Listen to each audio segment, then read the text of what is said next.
एटीएसने मोठी कारवाई केली अशा बातम्या आपण कायम ऐकत असतो आणि बघत असतो।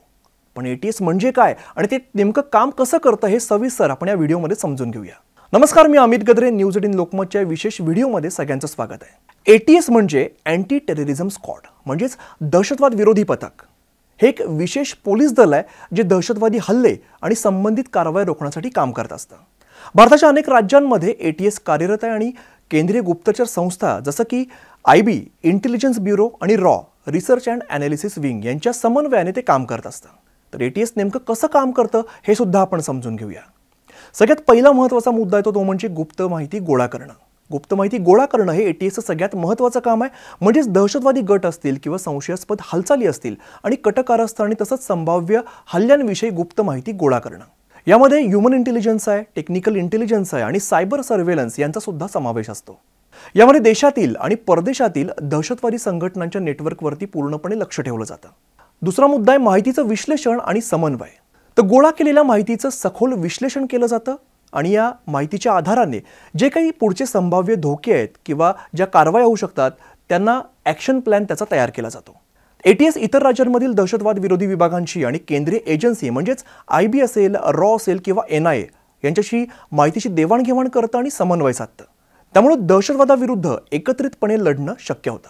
यानंतर तिसरा महत्त्वाचा मुद्दा तो म्हणजे दहशतवादी कारवाई रोखणे। या सगळ्या माहितीच्या आधाराने एटीएस दहशतवादी हल्ले घडण्यापूर्वीच ते थांबवण्याचा प्रयत्न करतं।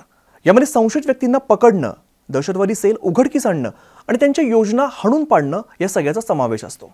यामध्ये स्लीपर सेल, बनावट नोटांची रॅकेट्स आणि अंमली पदार्थांची तस्करी या सगळ्यामधून दहशतवाद्यांना मोठ्या प्रमाणात दहशतवादी कारवायांसाठी निधी मिळतो आणि इतर संघटित गुन्हेगारीवर सुद्धा एटीएसचं लक्ष असतं।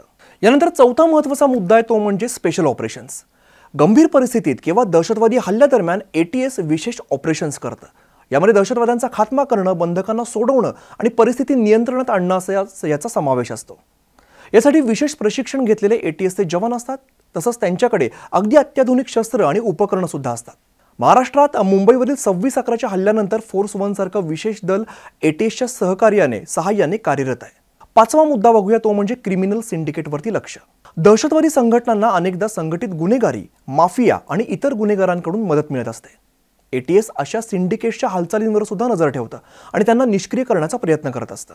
याच्यानंतरचा जो 6वा मुद्दा आहे तो तुमचा आमचा महत्त्वाचा आहे, कारण लोकसहभाग आणि जनजागृती सुद्धा केली जाते। काही वेळेला एटीएस दहशतवादी कारवायांविषयी जनजागृती करतं आणि लोकांना संशयास्पद हालचालींबद्दल माहिती देण्याचं आवाहन करतं। त्यामुळे नागरिकांचा सहभाग मिळवून या सगळ्या दहशतवादावरती नियंत्रण ठेवण्यास मदत होते। थोडक्यात काय तर एटीएस हे केवळ दहशतवादी हल्ल्यानंतर कारवाई करणारं पथक नसून ते गुप्त माहिती गोळा करून, तिचं विश्लेषण करून, इतर एजन्सीशी समन्वय साधून आणि विशेष ऑपरेशन राबवून दहशतवादी कारवाई रोखण्यासाठी प्रोएक्टिव्ह काम करतं। तर माहितीपूर्ण व्हिडिओ तुम्हाला नेमका कसा वाटला हे कमेंट बॉक्समध्ये सांगा। लाईक करा, शेअर करा आणि सबस्क्राईब करा आणि बघत राहा न्यूज 18 लोकमत।